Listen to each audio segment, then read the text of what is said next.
गुनाहों को छोड़ने से ज़्यादा सवाब है या इबादत करने से?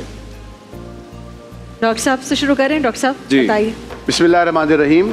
बहुत खूबसूरत सवाल है कि गुनाह छोड़ने पर ज़्यादा सवाब मिलेगा या फ़राइज़ की या इबादत की अदायगी करने में। जी। पर। तो मैं अर्ज़ करूँगा इबादत की दो अक़साम हैं।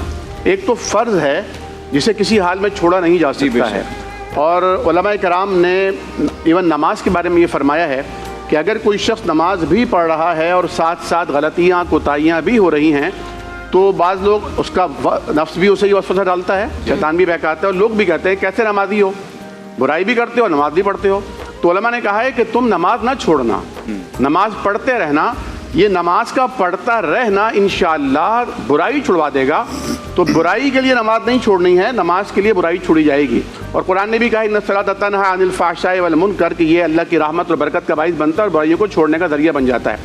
जहाँ तक मामला है नफल इबादत का, तो नफल इबादत से बढ़कर गुनाह को छोड़ना ज़्यादा कार सवाब है। मिसाल के तौर पर झूठ बोलना गुनाह है, तो अगर इंसान झूठ बोलना छोड़ देगा तो ज़्यादा सवाब मिलेगा बनिस्बत नफल नमाज पढ़ने के। इसी तरह हराम ना खाना फ़र्ज है, और अल्लाह रब्बुल आलमीन ने इसे गुनाह करार दिया हराम खाने को। तो हराम अगर वो नहीं खाएगा तो ज़्यादा सवाब मिलेगा बनिस्बत इसके कि उसकी जगह पर कोई वो नफली इबादत करे, कोई और काम कर रहा हो।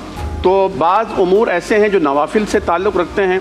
तो हम जिस तरह आजकल वजीफ़ों का दौर चल रहा है, हम ये बात कर रहे थे डॉक्टर साहब से कि आजकल जो है देखें, जो मसाइल फ़राइज़ को छोड़ने की बिना पर लाहक हुए हैं वो वज़ाइफ से नहीं टल सकते। सही बात है। वो हुकूकुल्लाह हों या हुकूकुल इबाद हों, अगर हुकूकुल इबाद में कोताही की बिना पर आप पर कोई अदाब मुसल्लत हुआ है तो वो वजीफ़ा पढ़ने से नहीं टलेगा जब तक आप उसे अदा नहीं ये कर तो देते। डॉक्टर साहब जैसे वो हमारे वज़ाइफ में शहरियार दाऊद साहब कहते हैं, तो नन्हे मुन्ने बच्चे तो नहीं हैं अब, ये इन्हें पता है कि नमाज तो पहली ज़रूरी चीज़ है, फराइज़ है वो तो पूरे करने फिर बाद में तस्बीह पकड़कर वजीफ़ा पढ़ो कि जी मुझे नौकरी मिल जाए या बीवी अच्छी मिल जाए या औलाद, तो पहले तो ये करना पड़ेगा।